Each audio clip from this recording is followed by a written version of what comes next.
I just want to play Call of Duty. Let's do it. Let's play this game. Call of Duty has always been a really weird series for me because growing up I wasn't allowed to play it. It was one of those games that was just banned in our household because it was too violent. But I was allowed to play games like GTA San Andreas on the PlayStation 2 because my parents thought, well, there's basically like 10 pixels on the screen, so it can't be that violent.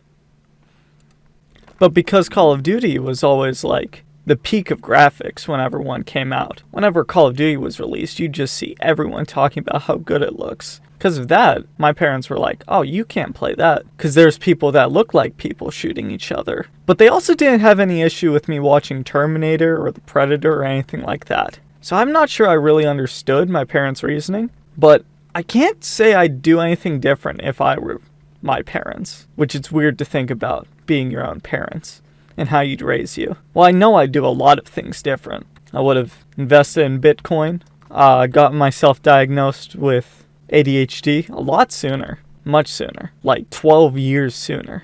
But I still don't know if I'd let myself play Call of Duty, because Call of Duty isn't even that good of a game if you're trying to teach your children about what good violence is and what bad violence is. I don't think I even understood a lot of Call of Duty plots when I did get to play them when I was like 13, because I always skipped the cutscenes. I've always skipped cutscenes in games. When I was younger, that is. As I've grown up, I've kind of started to appreciate the art of game making a lot more. So skipping cutscenes has become something I avoid at all costs. But was I wrong to skip cutscenes when I was younger? I mean, if I wasn't able to appreciate the story, then it would have been worse for me not to skip the cutscenes. Because if I skip the cutscenes, then I just get to appreciate the gameplay. And I like the gameplay in a lot of those games, which is why I would skip the cutscenes. But if I didn't skip the cutscenes, I'd understand the story. But I wouldn't be able to appreciate it because I was so young.